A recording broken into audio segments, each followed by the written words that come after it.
hormati, saudara-saudara sekalian, bapak-bapak, ibu-ibu yang hadir, para menteri dan wakil menteri, Kabinet Merah Putih yang hadir,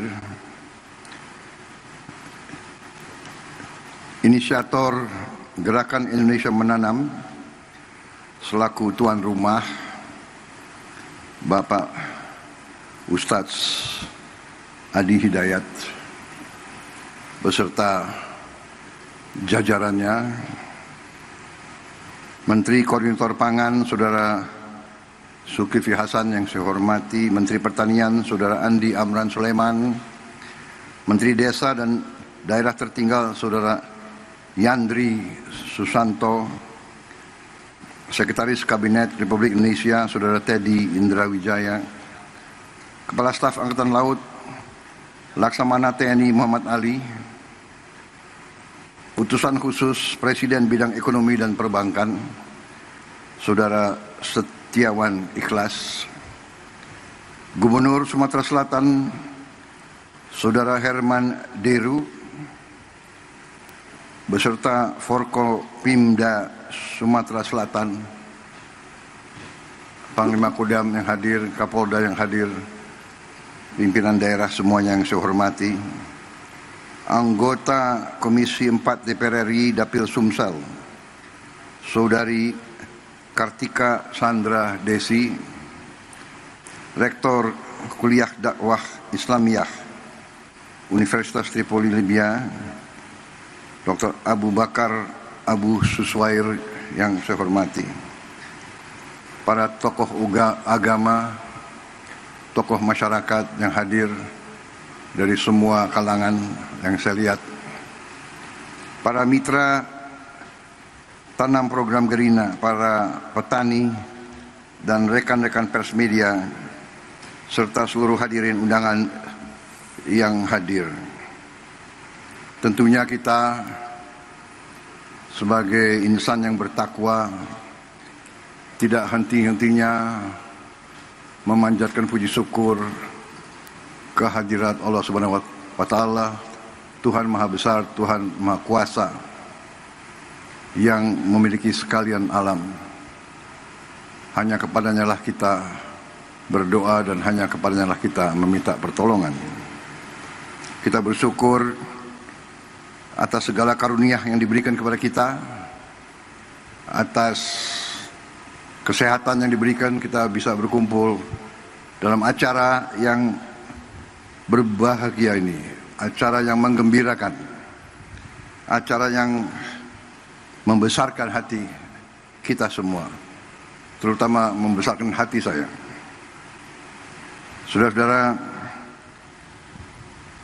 bulan Maret yang lalu saya jumpa dengan Ustadz Adi Hidayat di Istana Kepresidenan, Istana Merdeka di Jakarta, dan beliau menyampaikan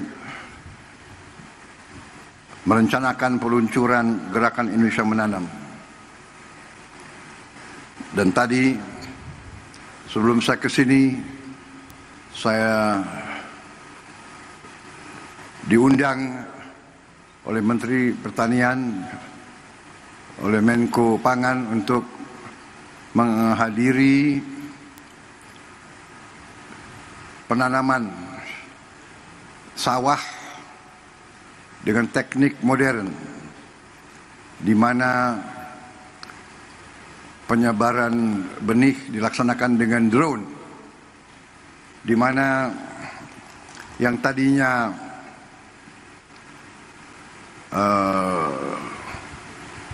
satu hektar membutuhkan 25 hari diolah.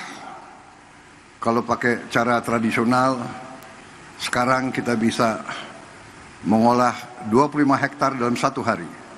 Dan tadi, di tempat tadi, menurut gubernur, itu adalah tempat buaya.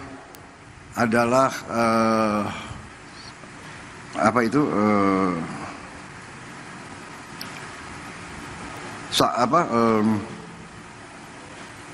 rawa, daerah rawa. Tapi sekarang ini akan menjadi lahan sawah 100.000 hektar.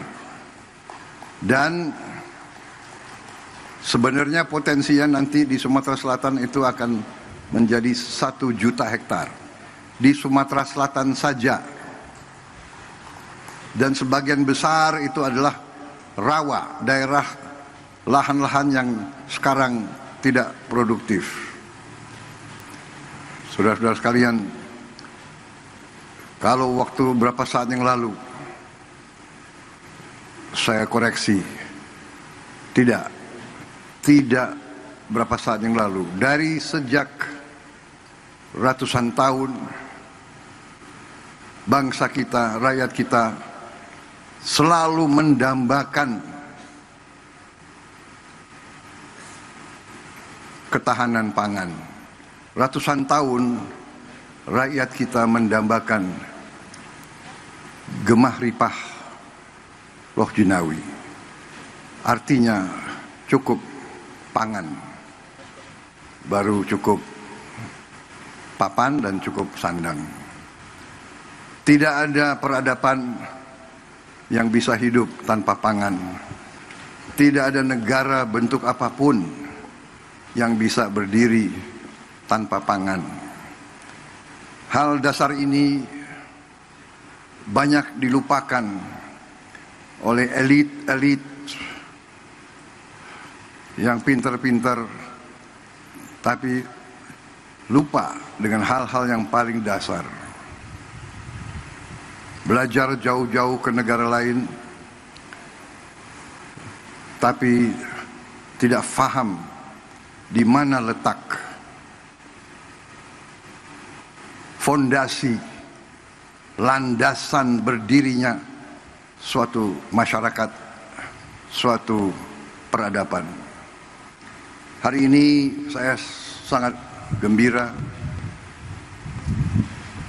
melihat bahwa kita sekarang membuktikan kepada seluruh rakyat, membuktikan kepada semua elit Indonesia yang sebagian kecil tapi vokal, yang merasa dirinya sangat pinter, tapi pada dasarnya pinternya hanya pinter bicara, pinter analisa, tapi analisa yang saya tidak mengerti dasarnya apa. Tapi hari ini saya melihat bukti anak-anak bangsa dari semua lapisan menangkap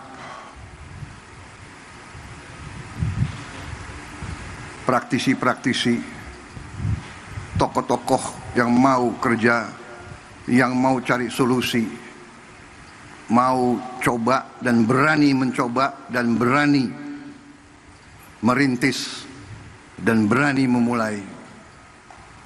Saudara-saudara sekalian, tadi saya diberi laporan oleh Menteri Pertanian bahwa produksi kita luar biasa dalam 3-4 bulan ini. Sekarang masalahnya adalah kita perlu gudang yang cukup karena produksinya sangat melimpah. Kita tidak boleh menyerah, kita tidak boleh selalu mengeluh. Kita cari solusi jangka pendek dan nanti solusi jangka menengah dan solusi jangka panjang. Jangka menengah saya telah minta semua unsur BUMN, TNI, Polri untuk turun tangan, dan saya akan siapkan biaya khusus untuk bangun gudang-gudang improvisasi, gudang-gudang sementara yang tidak terlalu mahal. Gunakan lahan-lahan TNI, Polri, dan pemerintah yang ada. Pokoknya setiap hasil petani-petani kita harus bisa disimpan, bisa diamankan, untuk digunakan sebaik-baiknya oleh bangsa kita. Saudara-saudara sekalian, dengan perhitungan bahwa kita sudah sangat cukup produksi kita, ada beberapa negara yang sudah mendekati kita. Saya dapat laporan dari Menteri Pertanian, Menko Pangan, beberapa negara minta agar kita kirim beras ke mereka. Saya izinkan dan saya perintahkan kirim beras ke mereka, dan kalau perlu atas dasar kemanusiaan kita jangan terlalu cari untung besar. Yang penting ongkos produksi plus angkutan plus administrasi kembali. Kita buktikan bangsa Indonesia sekarang menjadi bangsa, bukan bangsa yang minta-minta, tapi bangsa yang bisa membantu dan memberi bangsa lain. Ini sesuatu yang membahagiakan saya, bahwa pada saat saya diberi kepercayaan menjadi presiden di tengah dunia penuh pergolakan, konflik, perang fisik, perang dagang, rivalitas, perpecahan, Indonesia aman, Indonesia sejuk, Indonesia bersatu. Saya bahagia hari ini ada seorang ulama, ada seorang ustadz yang visioner, pemikirannya luar biasa, yang terutama adalah ulama, pemimpin Islam, tapi yang wawasannya Pancasila, yang mengajak semua umat yang berbeda agama, semua umat walaupun berbeda agama dianggap keluarga sendiri, dianggap saudara sendiri. Inilah Indonesia, inilah Indonesia yang kita cintai, inilah Indonesia yang terus akan bangun, terus akan bangkit menjadi negara yang aman, yang damai, yang kuat. Saudara-saudara sekalian, apa yang dirintis oleh Ustadz Adi Hidayat dan tokoh-tokoh seperti Saudara Iwan Setiawan, Ikhlas, ya,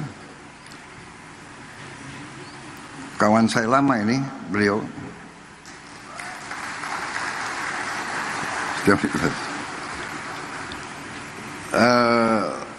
ini membahagiakan. Jadi inovasi, improvisasi, riset, teknologi ini yang akan membawa Indonesia menjadi negara yang berhasil. Dan apa yang dirintis di sini menjadi contoh, dan saya percaya banyak yang seperti ini yang mungkin perlu kita beri kesempatan untuk berkembang dan tumbuh. Dari saya terima kasih ada tokoh-tokoh seperti Ustadz Adi Hidayat ini. Kita bisa bayangkan sebentar lagi seluruh Indonesia semangat, setiap keluarga, setiap masyarakat bisa ikut serta dalam kebangkitan bangsa Indonesia. Kebangkitan suatu bangsa dimulai dari satuan yang terkecil. Kita ingin Indonesia swasembada pangan. Artinya setiap provinsi harus swasembada. Setiap provinsi swasembada artinya setiap kabupaten harus swasembada. Setiap kabupaten swasembada artinya setiap kecamatan harus swasembada. Kalau kecamatan swasembada artinya setiap desa harus swasembada. Saudara-saudara sekalian,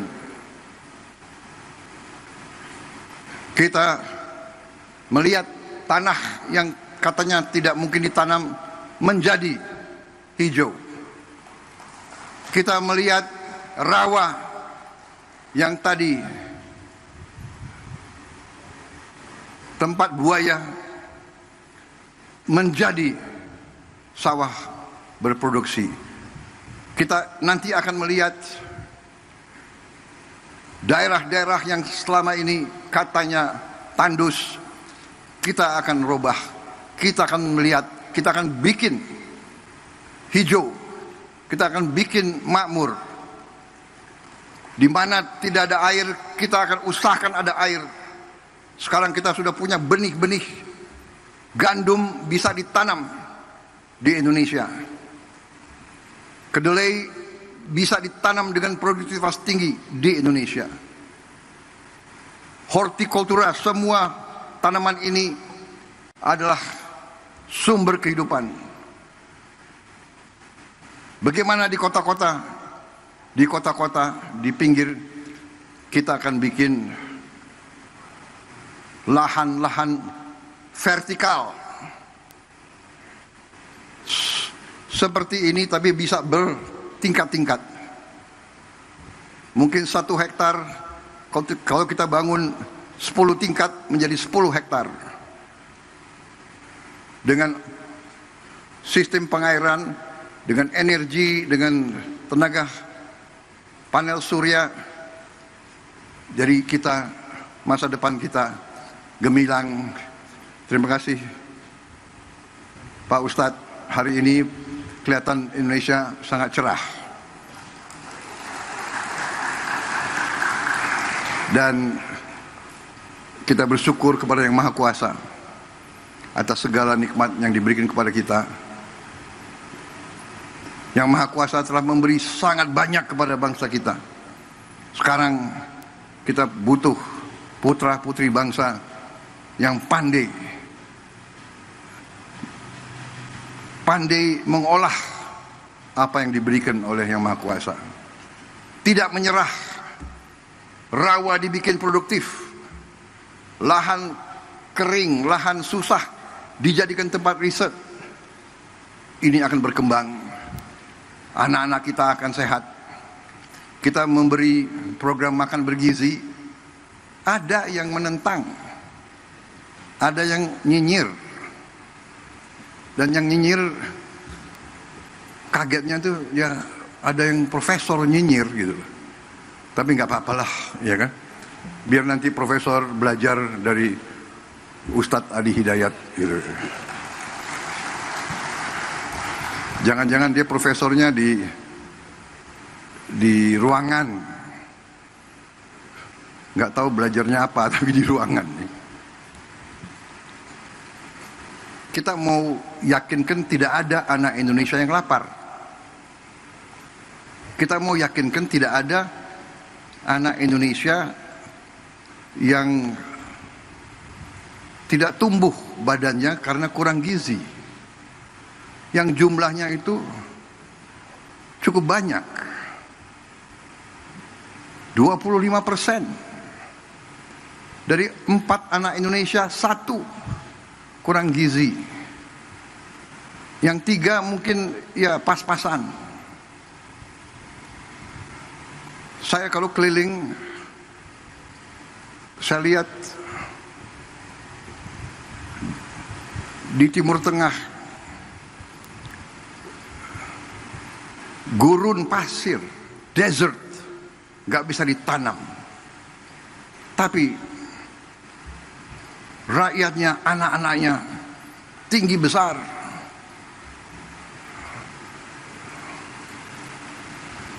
Pemimpin-pemimpin yang mikirkan. Lahan yang sulit mereka jaga, sumber air yang sulit mereka jaga.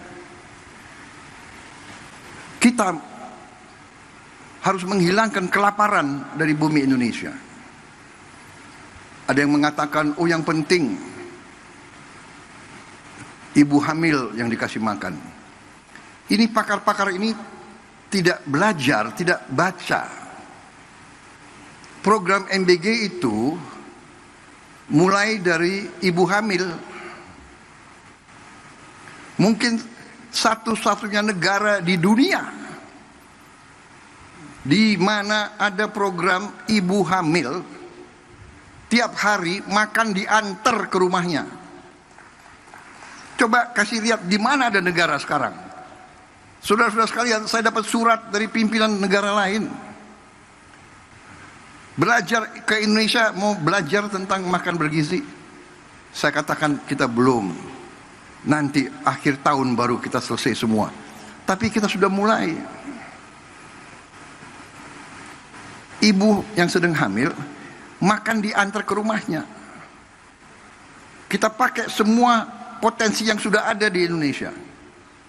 Ada pendamping, ada pekerja dari keluarga berencana di tiap desa, itu yang antar. Kita bikin dapur-dapur, pesantren, semua sekolah kita ikut sertakan. Kecuali mereka yang sudah mapan, yang tidak mau, ya nggak apa-apa. Kita tidak paksakan. Jadi saudara-saudara, artinya apa? Artinya, yang sekarang tiap desa sudah berjalan berapa tahun, program dana desa. 1 miliar rupiah per desa per tahun. Dulu yang perjuangkan kita-kita juga. Dari semua partai di parlemen, HKTI, kalau tidak salah sudah berjalan 10 tahun. Di desa kita kembalikan 1 miliar, satu desa 1 tahun. Dengan program makan bergizi, uang yang beredar di tiap desa itu ditambah 6 miliar 1 tahun. Minimal 5, 6, ada yang 7, ada yang 8 miliar. Bayangkan dari 1 miliar naik ke 6 miliar. Atau dari 1 miliar naik ke 5 miliar saja, itu kenaikan 500% dalam 1 tahun. Yang tadinya hanya 1 miliar beredar di desa menjadi 6 miliar di satu desa. Kenapa? Karena tiap hari untuk memberi makan anak-anak, Badan Gizi Nasional butuh beli telur, beli ayam, beli ikan, beli sayur, beli tomat, beli wortel, beli timun. Ini ekonomi desa, ekonomi kecamatan hidup. Saya baca kemarin ada profesor yang tanya, gak ada gunanya koperasi di desa. Koperasi yang kita canangkan minimal 70.000 koperasi merah putih baru, kalau bisa 80.000. Katanya tak ada gunanya. Nanti di tiap koperasi itu kita bangun gudang. Berapapun hasil di desa itu akan aman karena gudangnya ada. Saya sedih tahun-tahun belakangan. Saya dulu ketua umum HKTI, saya dapat laporan, Pak, di desa saya kita baru panen mangga yang paling bagus di dunia. Tapi tidak ada kendaraan untuk ambil. Setelah beberapa hari, hasil mangga yang terbaik itu rusak. Nangis petani-petani di desa itu. Sekarang tiap desa akan punya gudang. tiap desa akan punya kamar pendingin. Hasil apapun akan aman sampai dia mampu menjual. Dan tiap koperasi akan kita beri truk.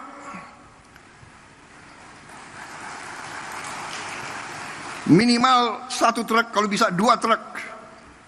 Semua hasil dari desa itu bisa dipasarkan. Dan semua kebutuhan desa itu bisa diambil ke desa itu. Ada profesor yang tanya, yang bilang tak ada gunanya itu koperasi. Ya sudah, kita hormati pendapat dia. Nanti dia akan terbuka matanya dan mudah-mudahan hatinya juga terbuka. Puluhan tahun keluhan rakyat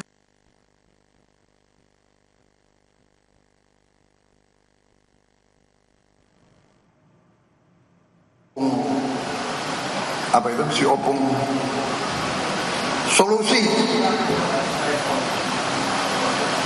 solusi yang dilaksanakan oleh Ustadz Adi Hidayat dengan gerinanya, saya jangan salah ucapkan, gerina.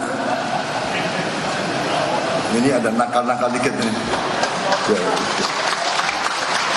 Gerakan Indonesia Menanam adalah solusi. Dan ini kita berikan solusi. Karena Indonesia besar, pemikiran kita harus besar.